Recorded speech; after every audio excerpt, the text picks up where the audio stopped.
said that the kingdom of heaven is within. It's not something that we're waiting to die to get to. The kingdom of heaven is within us, and we can open to that as we experience life here. It's our job to open. And as the song before our meditation mentioned, we are so blessed. And one of the blessings we have is that we have Inez. So let's sing happy birthday to her.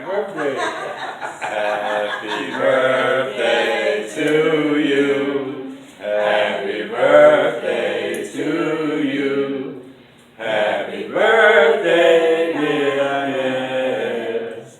Happy birthday to you.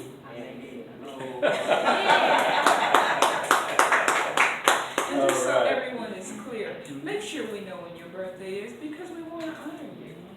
And if we forget, remind us. Because we're all on the path, and sometimes we forget. But let us know. It's only 5 short months to my birthday. Okay. Ask and it shall be given. Our second Claudia let me know that her daughter's also named Judith, and today is her birthday. Oh. So we give thanks for her daughter as well. And once again, there's that parallel to Claudia's, to Judith's. Now, who would have thought? But it's like that with our life. It's like this huge treasure chest and treasure map, so that when we look over here, here's a clue. When we look over here, here's the blessing that goes with that. And a lot of times it doesn't look like what we expected, but it's there. I'm telling you. I know I haven't lived as long as some of us, but I can tell you it's true. It's there. When we open, when we relax. You know, we were talking in Sunday school this morning about how it sounded to Eve like eating that apple was a good deal. She was told she'd become wise, and then she wouldn't die, she'd be all right. And she ate it, and she didn't die right away. And her eyes were open. She wanted to become wiser.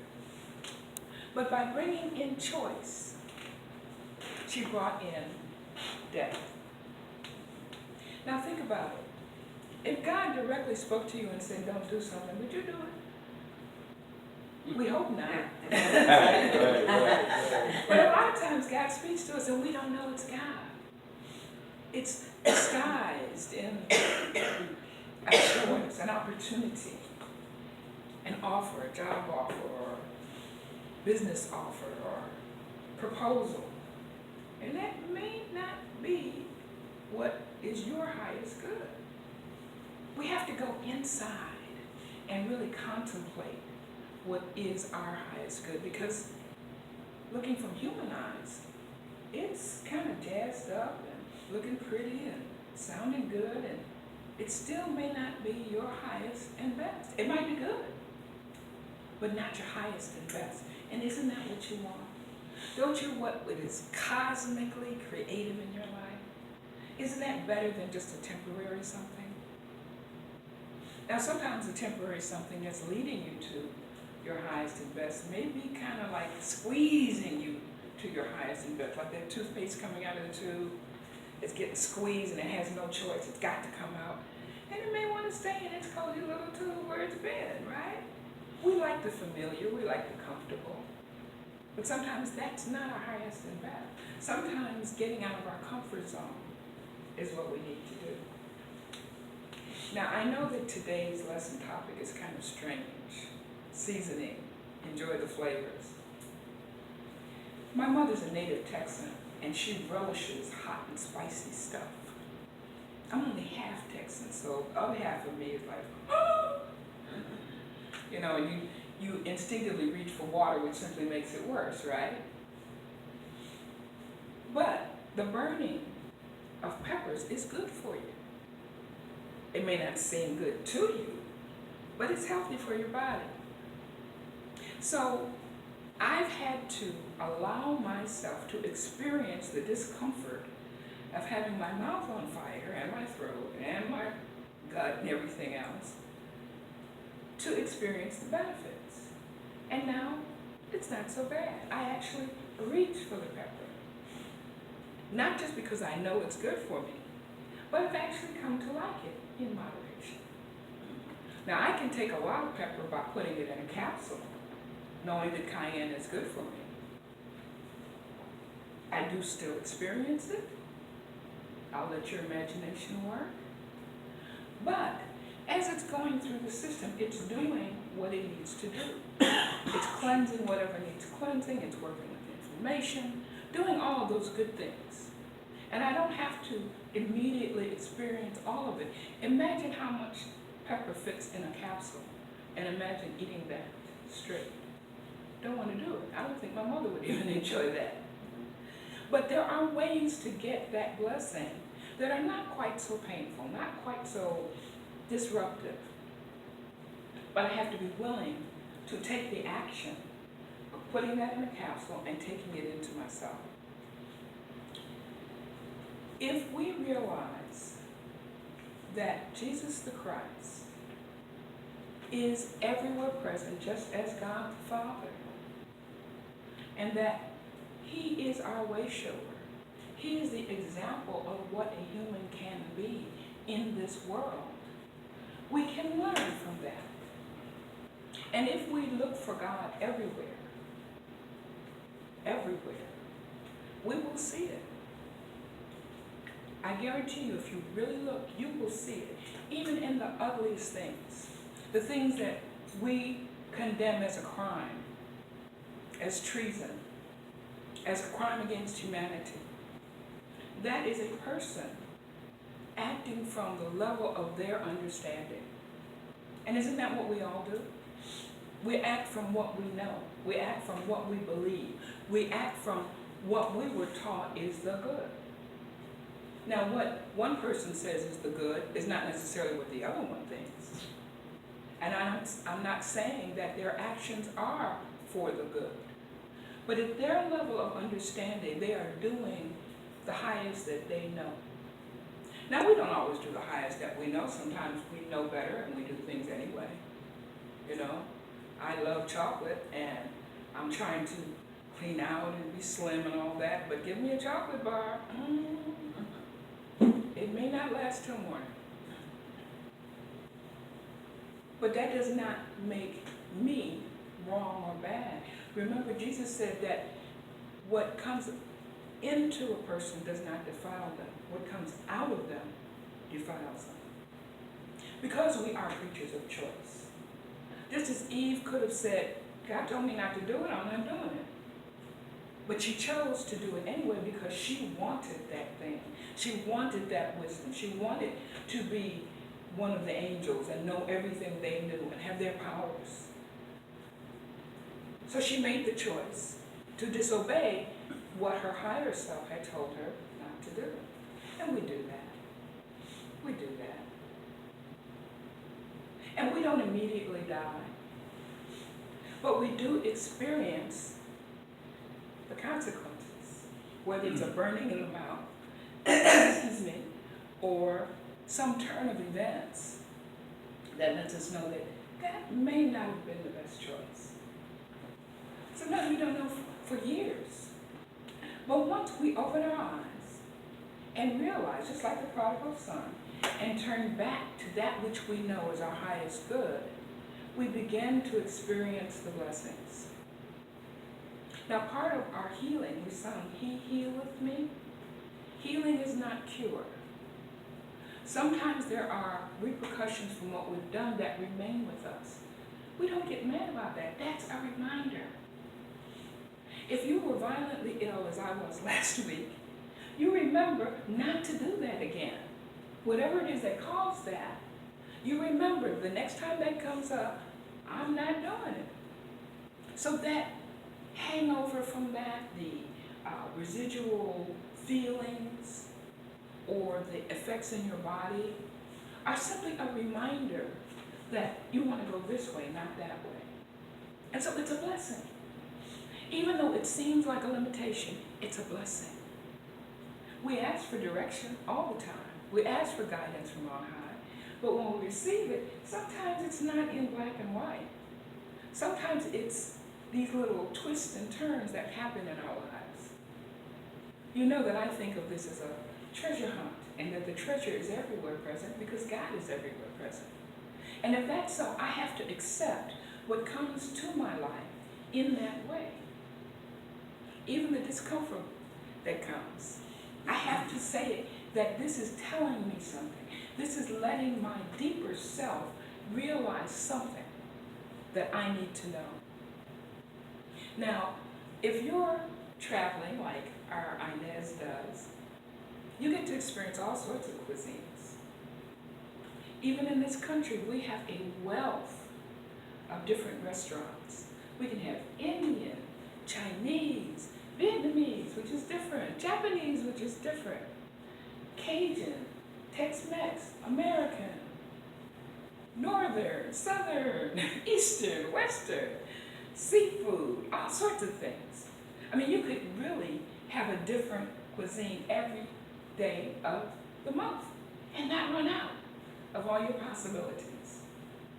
We're very rich in this country for that because we get the flavor of different ways of living. You don't have to adopt it as your everyday thing, but you get the flavor of everyday living. Now, one of the things we do a lot after church is to go to lunch. And one of the places we go is Chains. It's a lovely restaurant, they're very nice, very friendly. And one of the things that they have is a separate sushi menu. Now, I'm not a sushi person. I have tried it. The safe ones, California roll. Once I tried the tuna and the salmon, and it didn't quite agree with me. So I have tried it on, but I didn't force it as a continual thing. It did not become my habit.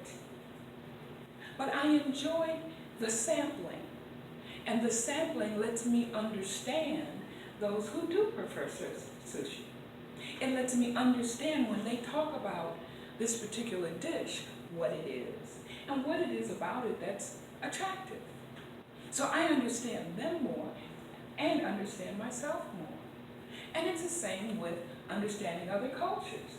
When you kind of explore a little bit, not the recipe that was made by the Korean who's trying to do Japanese, who's trying to do Vietnamese, who's trying to do Mexican, but the actual source, you learn a different thing. And you get a more unadulterated experience. Now, I'm not really talking about food, am I? I'm talking about understanding. If I want to understand where any of you are, I talk to you. I don't get it third and fourth hand. I talk to you directly. And if I don't understand, I ask questions. And when we have made this exchange, this direct exchange, I digest it. I don't run and sprinkle it everywhere. I digest it for me, knowing that each of you has to get your own direct connection, get your own understanding, your own way of integrating that into your life and your beingness. It's the same thing when we read the news. People are doing all sorts of things, and you may or may not understanding. I mean, look, I'm a Yankee. There's stuff in the paper that I have no clue what they're talking about. And when I first got here, people would talk to me directly, and it was not even English to me. I did not know what they were saying. It was embarrassing, really. Sometimes I actually had to have them write it down for me to understand what words they meant. I remember we were looking for directions, and we were looking for elm, like the tree. And she was saying, elm. And we thought she didn't understand what we were saying. You know, like in D.C. where the streets have letters. We thought she thought we were looking for M Street. And that's went on for about 5 minutes until she just got totally ticked off with us. She thought we were making fun of her, but we didn't understand. And a lot of times that's what we're doing with each other. We think we're making sense to each other, but the other person hasn't a clue what we really mean. Everybody's going through something. Everybody has a little twist to what their understanding and their expression is. And if I judge from where I'm coming from, I'm going to miss what's really happening every time. I might get a little bit of it, but I'm going to miss something. So if you're trying something new, you have to relax and enjoy the flavor that's coming through to you. When I begin to understand the southern flavor of talking, I'm a little better about understanding when people with a heavy dose of this accent talk to me. Now, they may still not understand me, but we can work on that because I understand more of what it is that's different. If I take the dish that I've never had before and I'm tasting cumin, and I've never had cumin, I don't know what it is. But by testing it and communicating, I learn that this is what cumin tastes like. And then when I run into it again, I can understand. I know what it is. And that's the same when we're working with each other. Every one of us is so unique that we can know each other for years and not really get some nuance that is pivotal to whatever story we're interacting with. One of the things that modern psychology talks about is archetypes. And these are concepts that go back to the caveman days, if you want to call it that. There is the role, let's call it a role, the role of mother and father. All cultures, there is a fatherness and a motherness. Even animals have fathers and mothers. There is the sibling. There is the daughter or son. There is the once removed of a cousin. And these family relationships are part of the family of man. That's what we know. It's how we're structured. If I don't understand fatherness, when I relate to a father, I may be missing the substrate of what they're talking about. If I don't understand mothering and the outlook of protection and communication and caring through your life, I won't get it. I might read it as being overprotective or too involved because I don't understand mothering. And the same with being siblings. If I realize that we are truly all brothers and sisters, I have to care for you. I have to take care of you. I can't see you suffer and not part of my life. I can't do that. Because if I understand that we are all children of the one, we are all of the same family, I care what happens to you.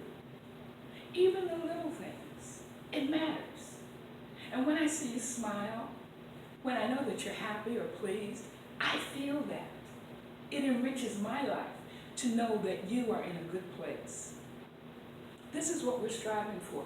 When we talk about God the Father, by definition, we're saying we are family. And if this is your family, on a cosmic level, I'm not talking on the, when I was a kid, you did so-and-so.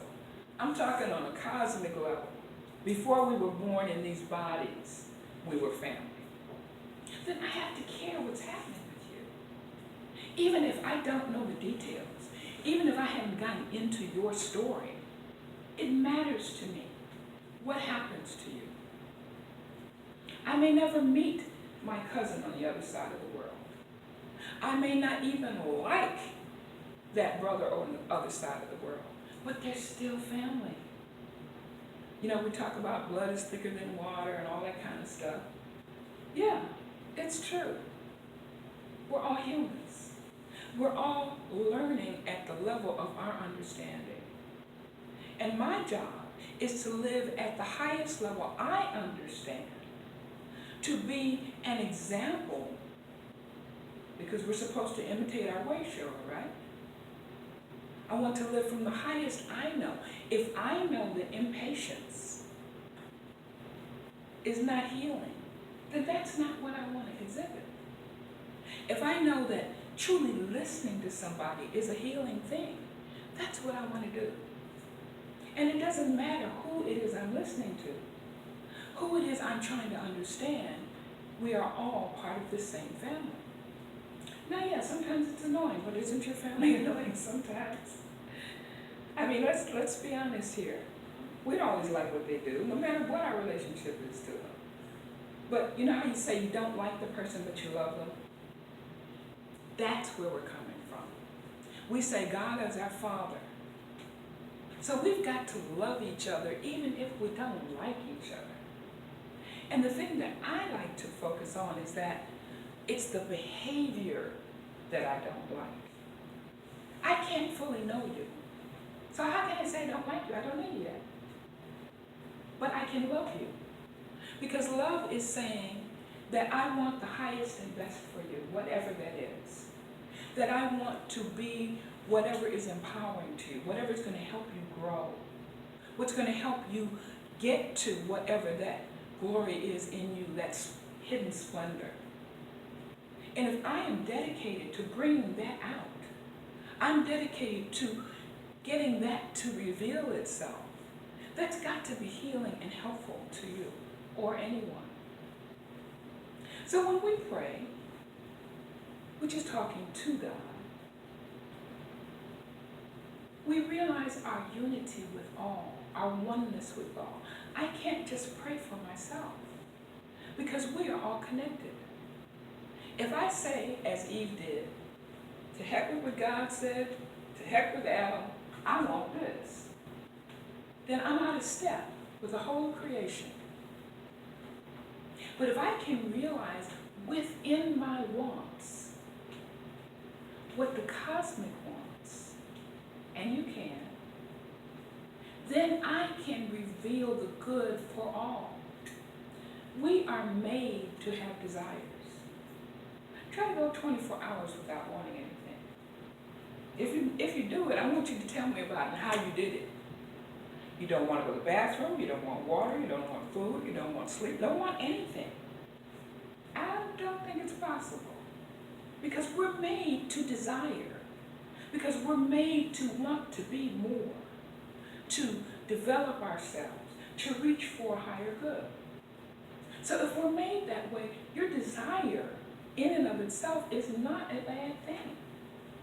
And if we're made that way, just as the plant turns toward the sun, don't you think that the universe is also made to provide what you desire?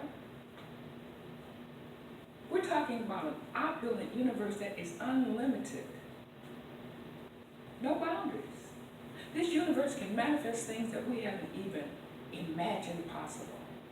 So when we say, I can't do this, I can't have that, that will never happen, we're limiting the universe. We're limiting God.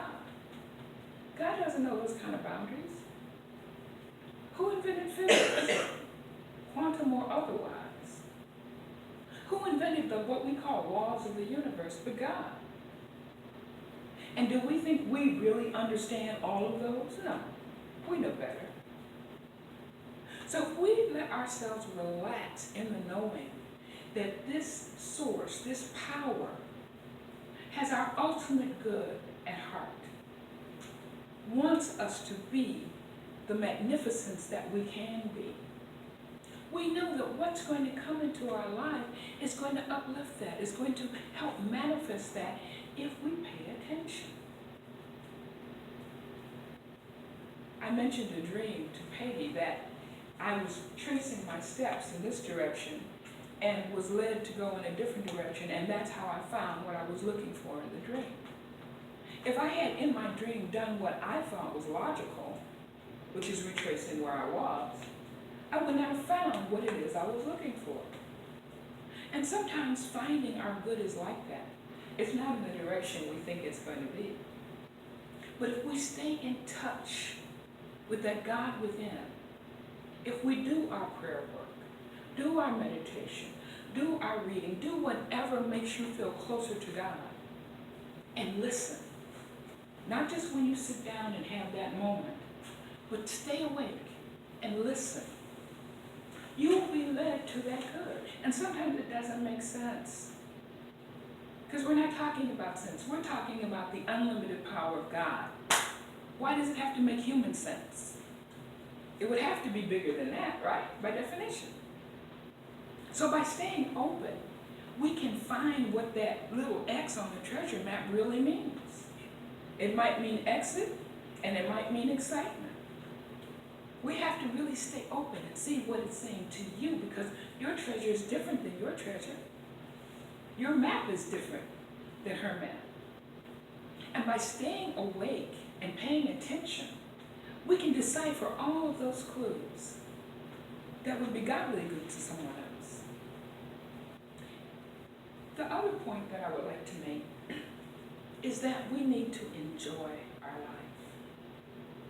We're living in a universe of love that wants us to have what makes us fuller, more developed. And if you are constantly walking around telling God, it's a mistake, it's wrong, I don't like it, does that make you want to give somebody something when they're like that? But if you're saying, excuse me, I don't understand, but this is what I think I'm supposed to do, help me understand more, then your inclination would be to help that person understand. Raising a child, they want to understand, you try to help them. And God the Father is no different than that. We have models in this world that help us understand God's world. We're in this material place with the clues to help us understand what's happening on a universal plane. So if we remain open and enjoy all the flavors that come into our lives, sample from the banquet.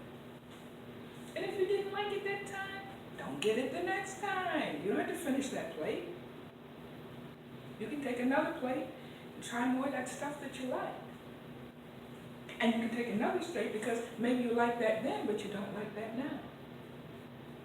This is our power of choice. And when we let God be God in our life, there's no end to the goodness we can experience. Namaste.